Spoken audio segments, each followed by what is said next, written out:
बहुत समय पहले एक शांत और प्यारे से गांव में एक लड़की रहती थी जिसका नाम माया था। माया अपनी अद्भुत पेंटिंग्स के लिए पूरे गांव में प्रसिद्ध थी। वह खाली कैनवस पर रंगों से ऐसी चित्रकलाएं बनाती कि देखने वाला मंत्रमुग्ध हो जाता।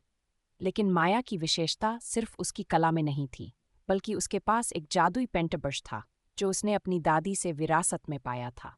एक दिन माया की दादी ने उसे एक रहस्य बताया। माया, उसने कहा, यह पेंट ब्रश कोई साधारण ब्रश नहीं है। यह रंगों के राज्य का द्वार है, एक ऐसा संसार जहां हर रंग जिंदा है और उसका अपना एक कहानी है। एक दिन माया अपने गांव का चित्र बना रही थी, तभी कुछ अजीब हुआ। पेंट ब्रश ने चमकना शुरू किया और उसके कैनवस पर रंग जगमगाने लगे। माया जैसे ही ब्लिंक करती, पूरा दृश्य, पेड़, फूल और जानवर जीवित हो गए। माया ने हैरान होकर गहरी सांस ली। वह पेड़ों की सरसराहट और पक्षियों के चहचहाने की आवाज़ें सुन सकती थी। लेकिन फिर वह जो जंगल उसने बनाया था वह बदलने लगा। पेड़ और भी ऊंचे होने लगे, फूल इंद्रधनुषी रंगों में खिलने लगे और हवा में जादू सा कुछ था। तभी एक हल्की सी ब्रीज माया के कानों तक एक कोमल आवाज़ लेकर आई। स्वागत है माया, वह आवाज़ आई। हम तुम्हारा इंतजार कर रहे थे। माया ने मुड़कर देखा और एक छोटे से चमकते हुए प्राणी को उड़ते हुए अपने पास आते देखा। वह प्राणी सूर्य की रोशनी से बने पंखों वाला था और उसका शरीर इंद्रधनुष के रंगों से झिलमिला रहा था। मैं हूँ आरा, रंगों की आत्मा, उस प्राणी ने विनम्रता से सिर झुकाकर कहा। मुझे तुम्हें रंगों के राज्य में मार्गदर्शन करना है। ये दुनिया रंगों से बनी है और यहाँ की सारी चीज़ें रंगों से जीवित होती हैं। लेकिन माया, हम खतरे में हैं। रंग फीके पड़ रहे हैं और अगर हम इसे ठीक नहीं करते तो हमारे दोनों संसारों में जादू खत्म हो जाएगा। माया को अचानक ठंडक का एहसास हुआ। लेकिन मैं कैसे मदद कर सकती हूँ? मैं तो बस एक पेंटर हूँ। आरा मुस्कराया। यही तो कारण है कि तुम्हें हमारी मदद चाहिए। तुम्हारे दिल में रचनात्मकता है और वही रचनात्मकता रंगों को वापस जीवन में ला सकती है। फिर आरा ने माया को रंगों के राज्य के दिल में एक खूबसूरत, चमकते हुए महल में ले जाकर प्रवेश कराया। जब वे महल में पहुंचे, माया ने देखा कि कभी रंग बिरंगे दीवारें अब फीकी और धूसर हो चुकी थीं। वे रंग जो कभी दीवारों पर नृत्य करते थे, अब गायब हो गए थे। रंगों का हृदय भ्रष्ट हो चुका है, आरा ने समझाया। ये सारी दुनिया के रंगों का स्रोत है। इसके बिना सारे रंग धीरे धीरे खत्म हो रहे हैं। हमें इसे फिर से जीवन में लाना होगा और इसके लिए तुम्हें अपने जादुई ब्रश से इन रंगों को फिर से पेंट करना होगा। माया थोड़ी नर्वस और थोड़ी उत्साहित थी। उसने गहरी सांस ली और अपने जादुई पेन ब्रश को लेकर महल की दीवार पर एक पेंटिंग बनाई।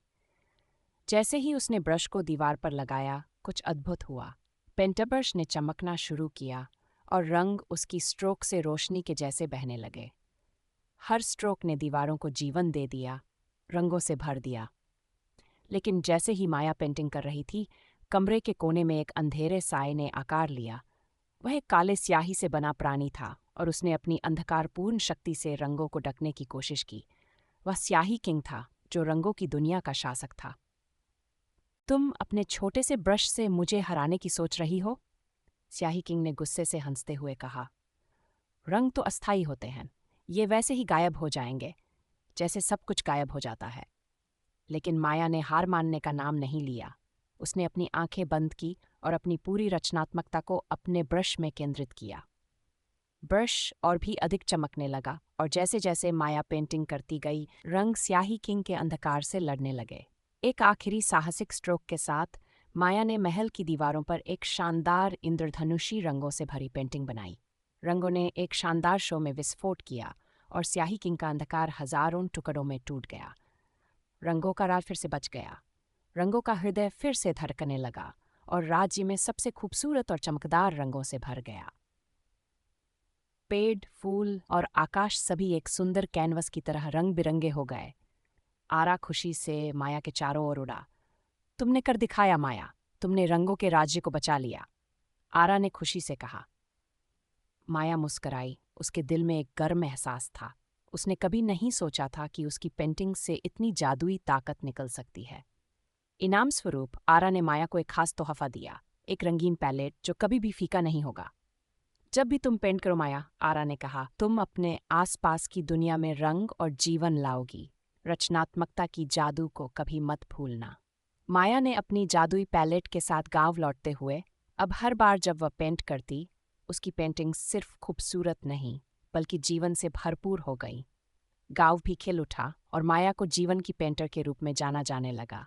और जब भी गांव वासियों को थोड़ा अतिरिक्त जादू की जरूरत होती, माया अपना ब्रश उठाती और अपने आसपास की दुनिया को रंग, खुशी और थोड़ा सा जादू दे देती।